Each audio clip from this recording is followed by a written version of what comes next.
Hello everyone, I want to talk to you about quadratic functions today, specifically those that equal 0.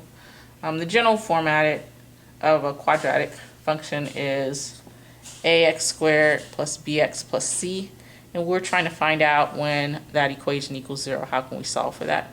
So one way to do it is to do what I suggested in an earlier video, where you have a function equals 0. You could do second calc number 2 and look for the roots or the spots where your function crosses the x-axis. That would do it. Another way to do it is to use your quadratic equation that you learned from high school. X equals negative b plus or minus the square root of b squared minus 4ac all over 2a. Okay, so please keep in mind that underneath the square root, you can only have 0 or positive numbers. You can't take the square root of negative number and expect it to be real. It will be imaginary. So I wanted to show you the problem that I'd like to focus on today, which is in your notes. It's number 1, where it says solve 4x squared minus 5x plus 1 equals 0. So let me write that down. Okay, so we have 4x squared minus 5x plus 1 is equal to 0. Okay, and we'd like to solve for our x value. So using the quadratic equation, your a is equal to 4, your b is negative 5, and your c is positive 1. So we're just going to plug those numbers into this equation. So x would equal negative 5 plus or minus the square root of b squared, so negative 5 quantity squared minus 4 times a, which is 4. Okay, let me give myself a little bit more space here. Times c, which is 1. There we go. All over 2 times a, which is 4. Alright, so now what I'm going to do is try to simplify that a little bit. So then x equals 5 plus or minus the square root of 25 minus 16 all over 8. Okay, let's keep going. So then x equals 5 plus or minus square root of, let's see, 25 minus 16 is 9 all over 8. Alright, so from this we get two options, right? We get 5 plus 3 over 8. We also get 5 minus 3 over 8. Okay, so that's what I'm going to write here. X equals 5 plus 3 over 8, or the other option is x equals 5 minus 3 over 8. So let's see, 5 plus 3 over 8 is just 1. And then 5 minus 3 over 8 is 2 over 8, or 1 over 4. Okay, so I want you to see the quadratic equation as a valuable tool for this class. But let me remind you that you very well could have found those exact same answers had you pulled your calculator out. Okay, so what I'm going to do now is I'm going to focus on this function 4x squared minus 5x plus 1, and let's put that right in the calculator. So y equals, let's clear that out, we have 4x squared minus 5x plus 1. Let's hit the graph button.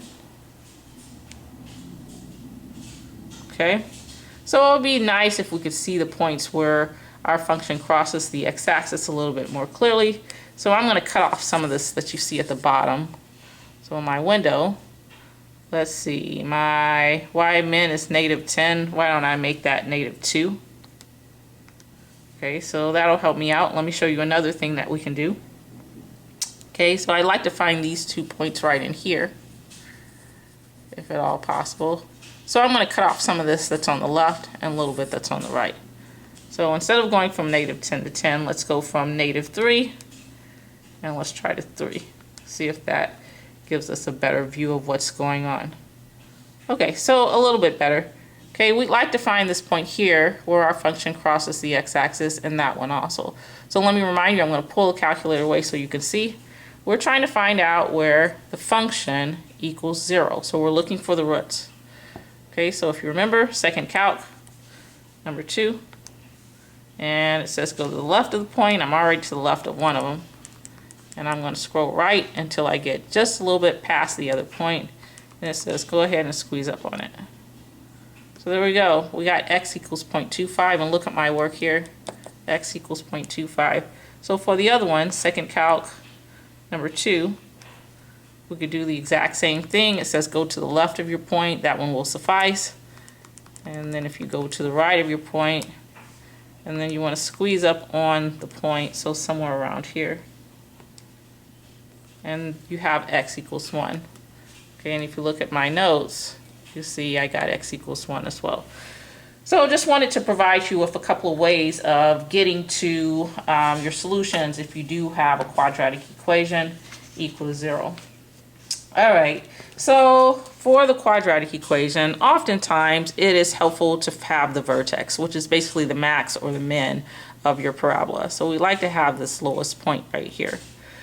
Okay, so as you know, you can find that fairly easily simply by doing second calc and going to number 3, where there's a minimum. And I want to go to the left of my minimum, just like the video suggests. Then I'm going to go to the right of my minimum. And then I'm going to go near my minimum. All right. So this tells me that x equals 0.625. Okay, so let me keep that in mind. So right here, on my sheet of paper, I'm going to mark off that my vertex is at x equals 0.625. All right, so there's another way that you can get that, and that is by using the vertex formula. The vertex formula is directly in your notes, and it says you can get the vertex by doing x equals negative b over 2a. Right, so the highest and the lowest point of your parabola by doing negative b over 2a. So we want to go back to our function because we have to be paying attention to what a, b, and c are. So x equals negative of negative 5 divided by 2 times 4, because a is 4. And that, too, is 0.625. All right, so that'll come in handy in our near future.